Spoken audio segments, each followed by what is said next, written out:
Welcome to the Sage Women podcast, hosted by Melanie White and Dr. Nick Engera. We have real conversations with real women, health professionals, and coaches who share stories about perimenopause, menopause, and a range of women's health issues. Please subscribe so you get the latest updates every fortnight.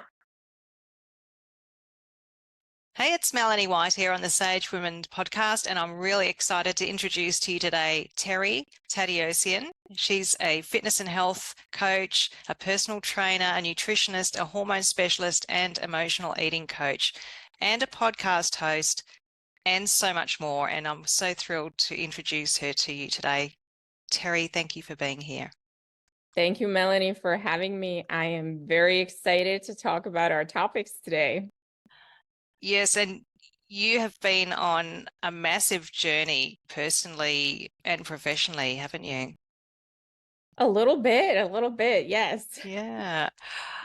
I kind of feel like yours is really a story of determination and resilience and transformation. And I'm curious about when that started for you. Like, how old were you when you realized that you were this kind of person?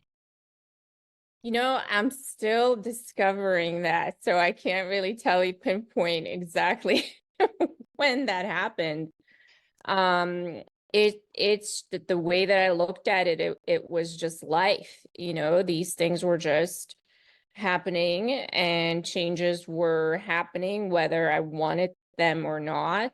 And I just went with the flow and still do. Wow, I see that you came from Eastern Europe. What was it like coming to another country at a young age?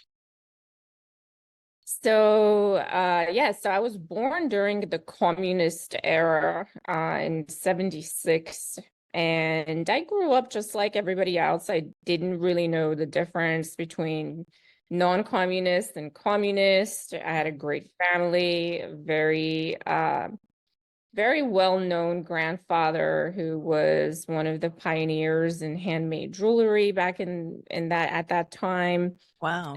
And I didn't really know any differently. The only thing I did know was that because of the field that he was in, he had a lot of access to types of information that I mean, if you could imagine what type of information he had, you know, which politician was making jewelry for whom and when and how and so forth. And so there was a lot of scrutiny on our family for that particular reason.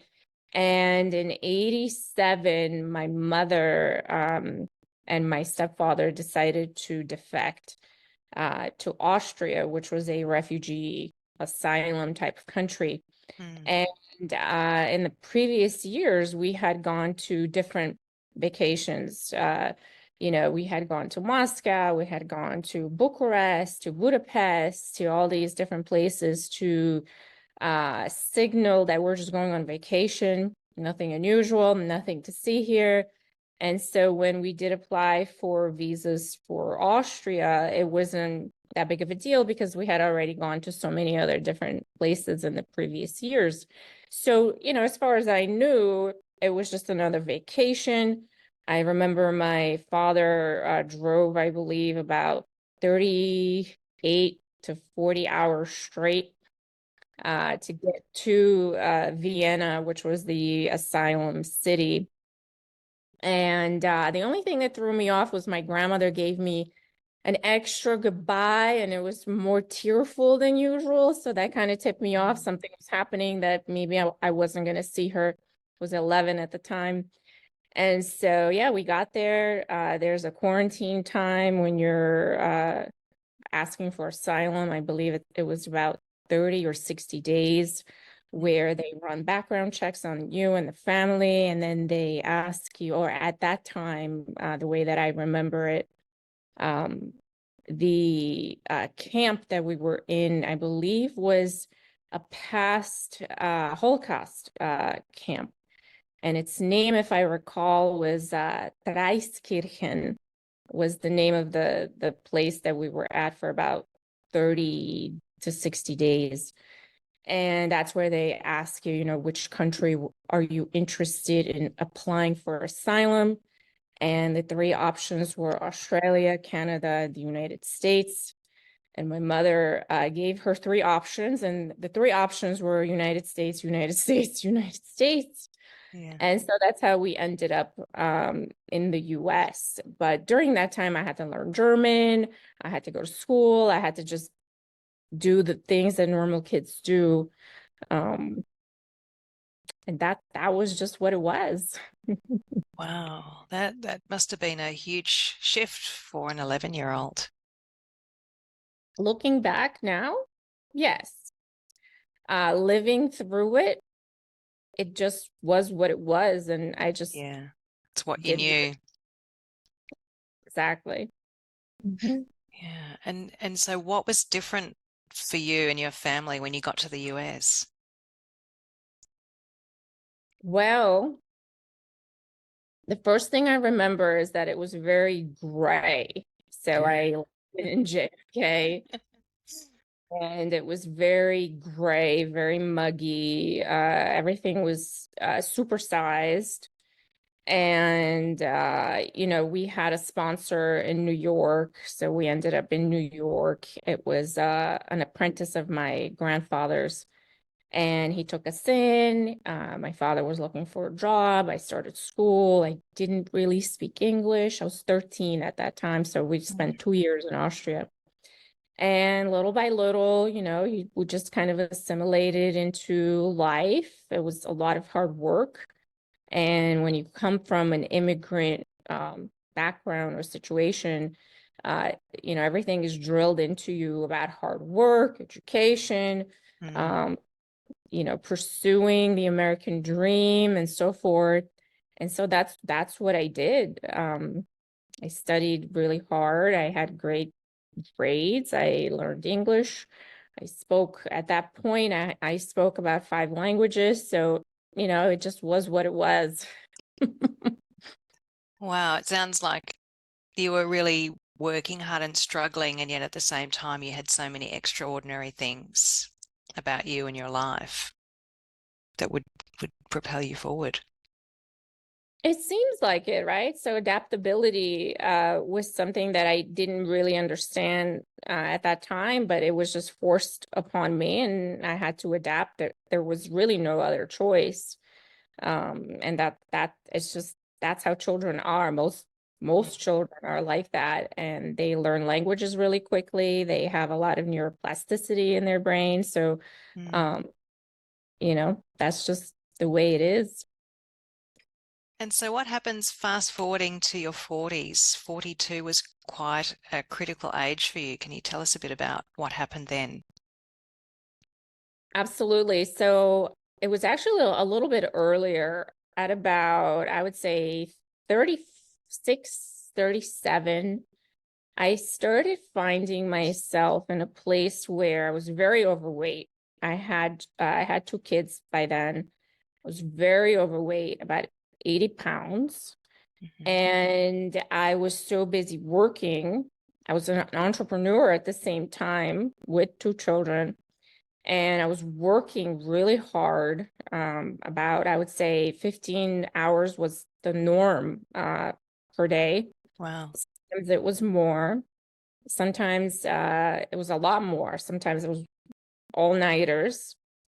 And I started finding myself in a place where I was 210 pounds. And just to give you a reference, I'm 5'3". So, very overweight. I started having heart palpitations, anxiety. I ended up in the hospital twice, and they couldn't figure out what was wrong with me with chest pain. And it was diagnosed as anxiety. I was definitely having depression. Just, self-diagnosed looking back now. I was drinking alcohol a lot more than I had ever done before. Having ovarian cysts, heart murmur, all kinds of things were happening at about, I would say, between 36 to 37. and I could not lose weight. I was always on a diet. I was always on some kind of a plan. I think I did about over 30 diets. I've done them all. You name it, I've done it. And I always lost weight. And then I always triple gained it right back. And so I got to a point where it was affecting my health. It wasn't even just the aesthetics of being overweight, but it was legitimately affecting my health. And I had 2 kids. So I approached a holistic doctor at the time, and she listened to, it was very interesting because she listened to my entire story even before I was born and what my grandmother had experienced. Wow. And she said, yes, that's what she said. She said, wow. And so we came to the conclusion that I had to lose weight. Duh, right? And so that's where it began. I went on a very seriously committed path to losing weight.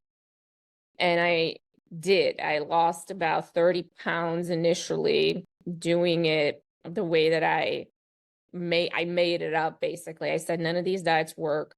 I'm just going to do my own thing. And I got myself a Peloton bike and I started riding the bike 2 to 3 times a day and just eating salads. That's all I ate, were salads and cardio.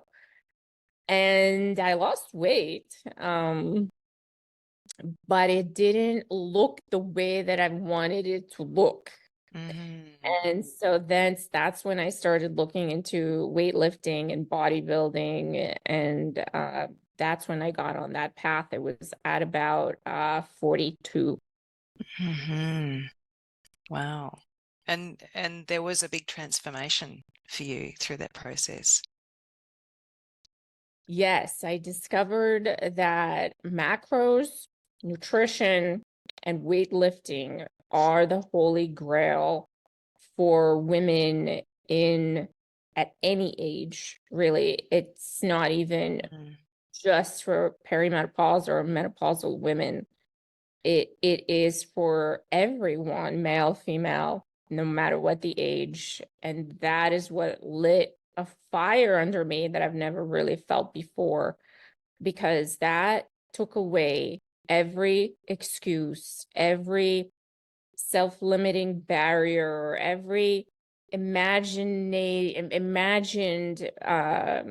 genetic predisposition for this or that. It took everything away, and anything was possible. How did you create that mindset? How did you go from having barriers, reasons, into that total commitment to yourself? I'm doing this, I can do this, this is what's going to work for me. How did you get there? A lot of trial and error. Thank goodness, because a lot of people say, well, it was easy, or I followed this process, but that's a really honest answer. It is a lot of trial and error trying to work it out. It's a process, right? So I was a slow learner, let me tell you. It took me 10 years to get it right. And it's a daily process still. There's constantly different thoughts that pop up on a daily basis. And, potentially they don't have to be about weight or food or weightlifting or going to the gym. It could be really about anything that you're currently working on or pursuing. It could be about relationships. It could be about how you feel about yourself. It could be anything. So these self-limiting beliefs and negative thoughts and, what we call self-sabotaging habits pop up at any time. So the key really is to work on it on a daily basis. But for me, for the physical transformation, it took 10 years. That was not something that was like a light switch where, one day it's on, one day it's off, and all of a sudden everything is great. No, it did not work that way. Yeah. And who is supporting you on this journey? So I had my children and their dad, and I didn't really tell anybody else what I was doing because I had failed so many times. Mm. And, they've watched me fail as well many times. Not fail, but try and keep trying and keep Yeah. trying, just, you know, starting different things because the last thing wasn't working, or it would work up to a certain point, and then I would kind of say, oh, that's good enough. I have more important things to do than take care of myself. I have kids, I have my house, I have my business, I have this, I have that. And so I would always kind of stop, and everything would revert back to what it used to be. Isn't that such a common story? I mean, especially at that age, in your 40s, you're at the peak of your career potentially. Your kids are growing up and they need more support as they're finishing school. You might have aging relatives to look after. There's a lot going on in addition to reinventing all of the habits and thoughts that you've had for the past 30, 40 years. Exactly. There's so much going on in our environment, all the things you just mentioned, but internally there are a lot of things going on that we potentially were not experiencing before, or the last time we experienced those things, it was during our teenage years. Mm-hmm. And so when that phase hits us, and the additional responsibilities and relationships and aging parents and young children, it becomes so overwhelming. And what I always I would tell people is, I had nowhere else to borrow from. I had nowhere else to get energy from. And so I borrowed from my health. I took away things that were for me, and I borrowed and leveraged against myself in order to be able to handle everything else that was going on around me. And that did not end well for me. That's an interesting way of putting it. It's like taking out a double mortgage on your house. Yes. Wow. Wow. Tell us a bit about hormones. What's going on for women in perimenopause? What do they need to be mindful of? How do they manage that? So something that I've noticed is that perimenopause actually begins a lot earlier than what we're told. And there are a lot of factors that are not spoken about that potentially can influence our experience during perimenopause and postmenopause. And one of them is birth control. And so what I've noticed over time, and with talking to a lot of women and working with a lot of women, is that if a woman has been on birth control for decades, the experience of perimenopause, menopause, postmenopause is very different than a woman that has not been on birth control. So that's one thing. Yeah. The other thing I'm noticing is that perimenopause does start a lot earlier than what I thought, or what I was told, or what I've ever heard, because for me, it started at 36 and it was over by 42. Wow. And a lot of women in their 30s and early 40s are experiencing perimenopause symptoms, but they don't realize that that's what it is. Because we're told that it begins in your 50s, but that's not necessarily the case for many of us. And so things like fatigue, things like not being interested in social functions the way that we were before, or being a little bit more reserved, or needing more time to ourselves, or needing more quiet space, more sleep, different types of nutrition. Those things they start a lot earlier, is what my experience has been so far. It sounds like you went through an early menopause and you're seeing in other people some of those telltale symptoms that, let's face it, they're generic. They could be linked to other things, and it's so hard when you're in that moment to know what's going on. And then 3 or 4 years later, 5 years later, you go, oh, actually, that's when it was starting. But it's only retrospectively that you realize that. Exactly.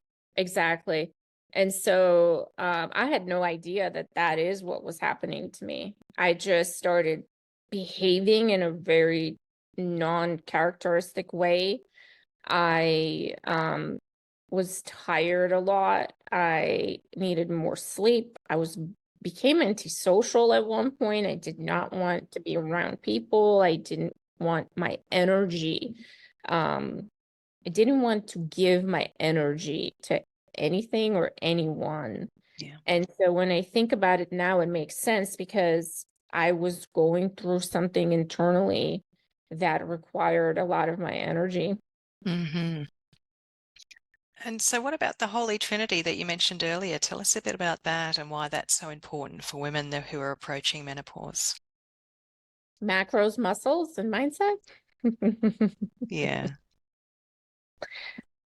So you know how they say that, and you go to a physician. I hear this from women all the time. They go to their physician and they explain what they're experiencing. And they say, I have gained weight and I can't get the weight off, and I'm not sure what to do. And what I'm hearing is that some physicians say, oh, it's menopause, that's just the way it is, and just deal with it. It's the new norm. It's how your body's going to be from now on. And so they come out of that doctor visit upset, depressed. They start to lose hope, and eventually they accept what the doctor is saying. Now, the way that I look at it is that, and I've had the privilege of working with 16, 17-year-olds and 65-year-olds, full spectrum age range.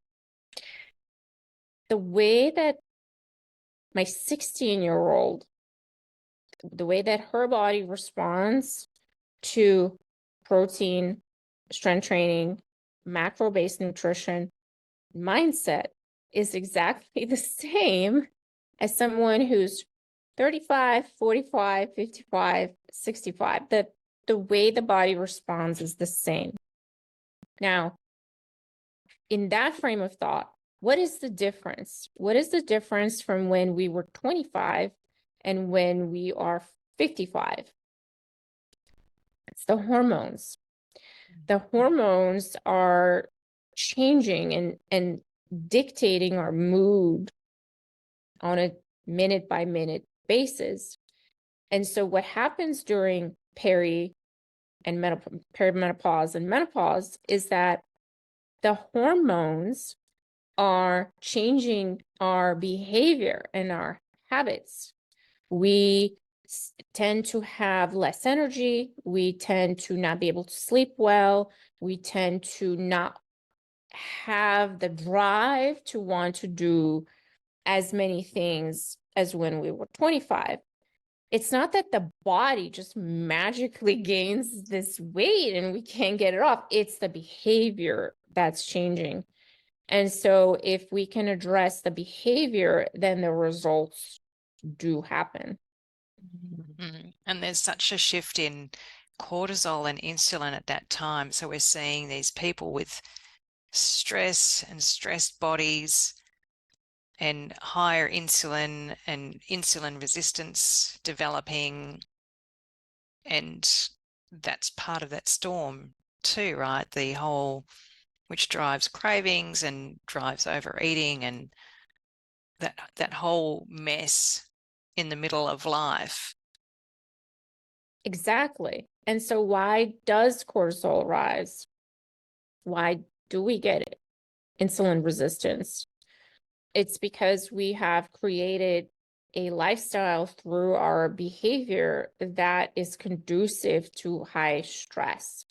It's because we are in a position where we're overwhelmed while our body is going through perimenopause that gives rise to our cortisol levels. It's the lifestyle, the behavior, the habits, just the fact that potentially we never had the habit in the first place to lift weights or to eat properly. And so it all accumulates. And then we're in a position where we're not capable to make the changes that are required in order to see a positive effect. And so what do you think are 3 or 4 things that women in midlife can do to help them get their bodies back on track, get their minds back on track, start to normalize what's going on in their body? What can they do? So the entire lifestyle, if we try to attempt this particular lifestyle all at the same time, it actually does the opposite. It creates a lot more stress. Mm-hmm. It's overwhelming because there's so many aspects to it.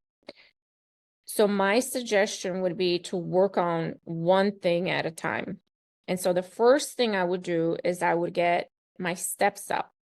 I would get my general activity level on a daily basis up. So 8 to 10,000 steps immediately. That's not difficult to do. Mm-hmm.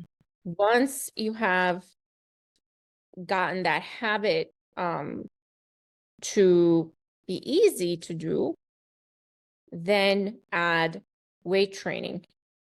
Now, the weight training itself depends again, right? So you want to make it doable for yourself. So it really depends on the person's history and their fitness level. So again, a professional is probably a good idea to help you find the right program. Yeah. And then the third thing I would focus on is adding more protein into your diet. And so what that means is the breakdown of your food. So if you have a plate of food, the way that I would approach it is 1/3 of it should be protein, 1/3 of it should be, or a quarter of it should be starchy carbs like potatoes, sweet potatoes, rice, etc. And the rest of it should be vegetables. Now, the fats could be used as flavors, right? So this is something that I talk about all the time. The way that I use my fat, which is probably about 10 to 15% of my total calories for the day, is that I use flavors like olive oil, avocado. I'm a big fan of sriracha mayo. I put that on everything. But that's how I would approach my daily food intake.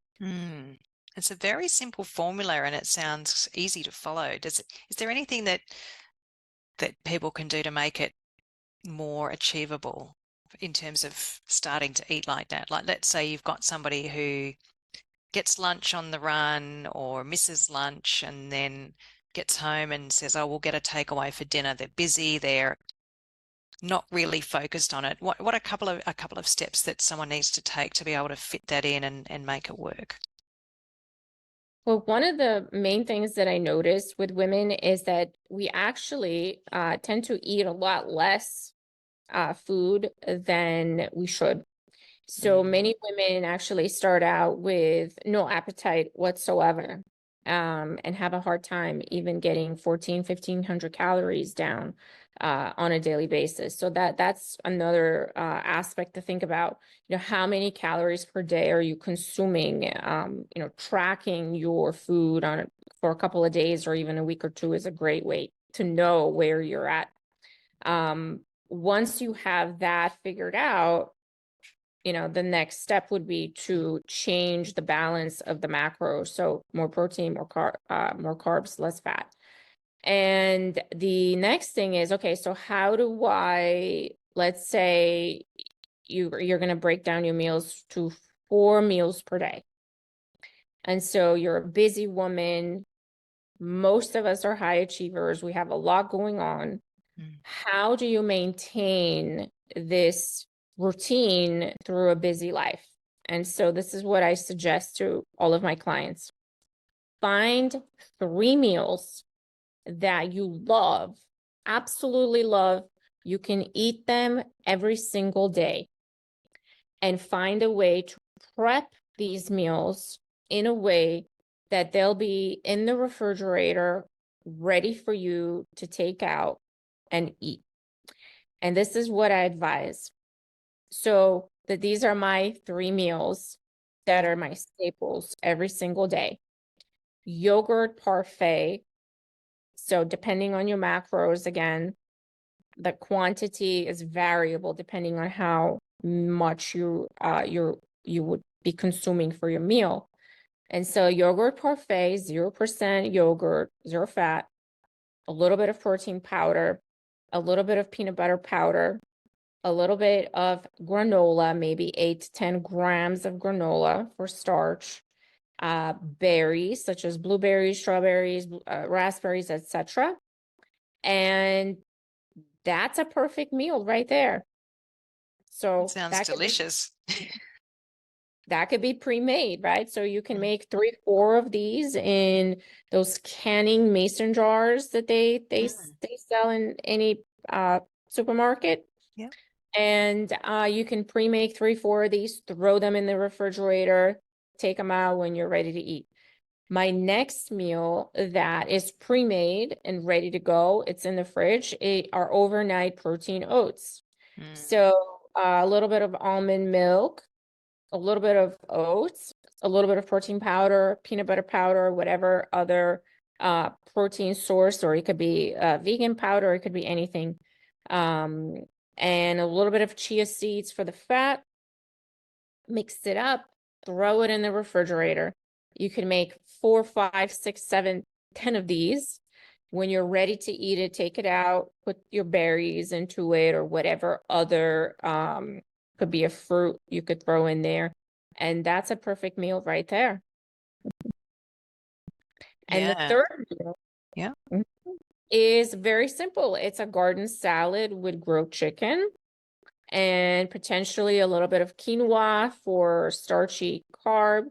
And that's it, right? Now you just have 1 or 2 more meals to worry about, and you have anchored down your day with 3 meals that are predictable. They would fit your macros and they're ready made. So those 3 can be taken to work as well because they're very easy to travel with. I love that. So do you have a dedicated time of the week that you do that? Is that kind of how it works? A lot of people do their prep on Sundays. I don't necessarily do it on a specific day. I'll just make it as I go. Like it could be a Wednesday. I'm a little bit picky. I'm not a big fan of eating protein that is more than a day old. It's just preference. So I do like to cook my protein at the time that I'm going to eat it or the day before. And so that gets cooked on a more of a regular basis, but all the other items can be pre-prepped. Like you can pre-cut your vegetables, you could pre-wash your fruits, and you can have that done twice a week, I would recommend. It's interesting to hear the flexibility around that, because I know some people, I've worked with a lot of weight loss clients in very much the same way as you're describing, and They don't like to be tied down to a specific day. I love to sit down for a couple of hours on Sunday and make a bunch of vegetable dishes that I can add protein to, because I'm like you. I don't want 3-day-old protein. I want something fresher than that. Mhm. But also there's a lot of people that don't like being locked into that one day. So the thought of maybe on a Wednesday night you're cooking, or you have more time and you do a bit extra then, or maybe on a Friday morning or whatever it is, a bit of that flexibility. I wonder if that makes it a bit more achievable for some people. Mm-hmm. Yeah, Mm. possibly. And it's also a preference thing, right? So, and depending on people's schedules, eating in this way is actually, it sounds like it's more time consuming, but it actually saves you time in the long run, and it saves money as well, because you spend a lot less time ordering out. You spend a lot less time waiting for the order to show up, and you have everything pre-prepped in freezer bags. You can actually cut up all of your vegetables for the week and put them in freezer or sandwich bags, and they stay for quite a few days. They stay pretty fresh. And so you save a lot of time and you save money doing this. It's not rocket science, is it? And I think the other thing that comes to mind as you're talking is that we talked about how stressed women are at this time of life. We all get decision fatigue. 1 o'clock in the afternoon comes around and we go, oh, I'm so exhausted. I've had such a busy day. I don't know what I'm going to eat. I'll just grab something. And so that decision fatigue means that unless we've done that prep, we're going to probably make an unhealthy choice, or we might be going shopping when we're starving and just grabbing all sorts of stuff that our eyes are going, oh yeah, that looks tasty, but not necessarily healthy, right? So it's shifting from that chaotic way of being into a little bit more organized. But as you say, it saves so much time and money. And it's one of the foundational skills, I think, that we need to practice for ourselves and our families at this stage of life, or at any stage of life. Oh, absolutely. I mean, one of the things that I notice often is that, a lot of us won't eat until 2, 3 p.m., Mhm. right? Because we're not hungry, and we have trained our metabolism to not work at all, right? It's dormant because we just don't use Yeah. it. And so what ends up happening is, we'll have one meal at 1 p.m. and then our lunch or whatever it is, or we'll start off with coffee, which is a cortisol booster in the morning, get that cortisol up, and we'll have a lunch, and then we go home. And what ends up happening is we don't have pre-planned meals. We just start grabbing whatever's around. We'll order out. And then there's a window between 6 and 9 o'clock where we're binging because we're so hungry that we haven't eaten all day, basically. Yeah. And what ends up happening with the metabolism when we do that is, the way that I describe it is, think about your body as a natural intelligence machine. Instead of artificial intelligence, it's a natural intelligence machine. Mhm. And it is one of the best designed organic machines out there. And it knows everything on survival. How does it keep itself alive? Because that's its purpose, right? Mhm. So what happens if this machine, for example, knows that between, 11 p.m. and then the very next 14 hours later, 1 p.m., it's not getting any fuel, right? There's going to be no fuel for the machine. It's not going to be able to go wherever it wants to go. It's going to conserve as much as possible.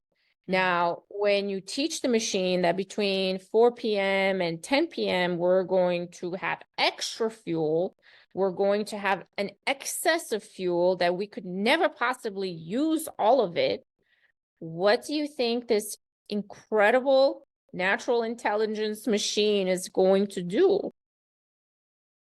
It's going to save it. It's going to save it all Put it in the bank.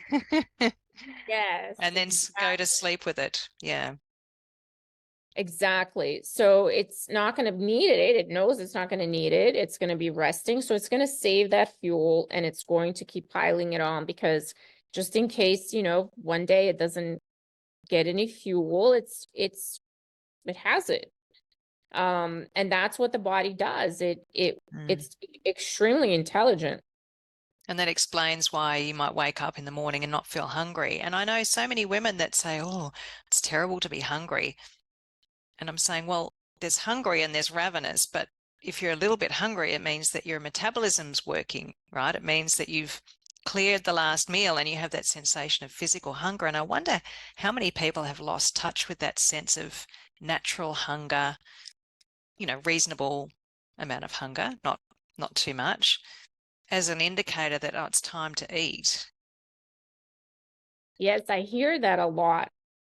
And I was one of those people where I could not eat 14 to 1,500 calories a day of whole food, of real food, of actual food that comes from the ground.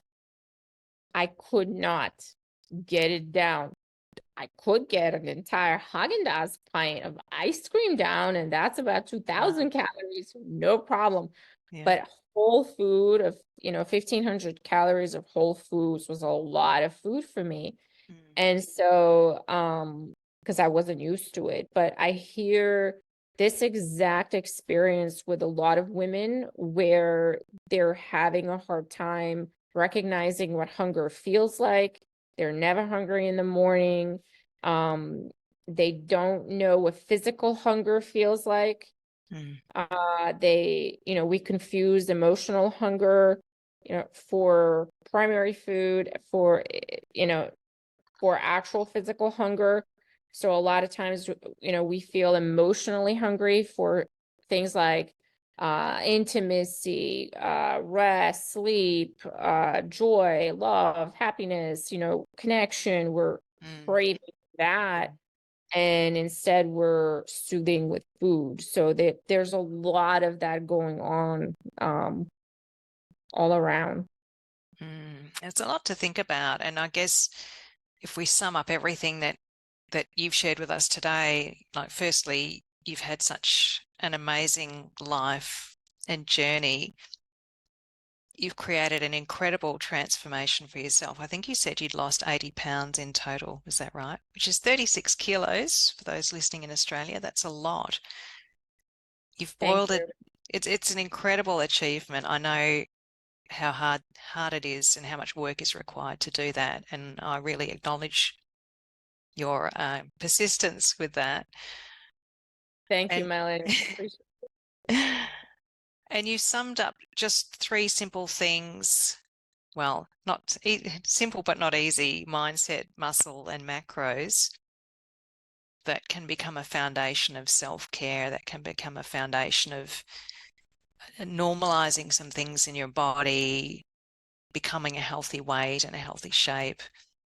And then we went down to that detail of what are some of the key habits, because you did talk about habits. There's been so much rich information in this conversation, and thank you for sharing your knowledge and experience with us, Terry. And if people want to get in touch with you and learn more about you or working with you, what's the best place to do that? Thank you, Melanie, for having me. It was an absolute honor to chat with you. And if anybody wants to connect with me, you can find me at the House of Rose. So it's THE House of ROSC.com.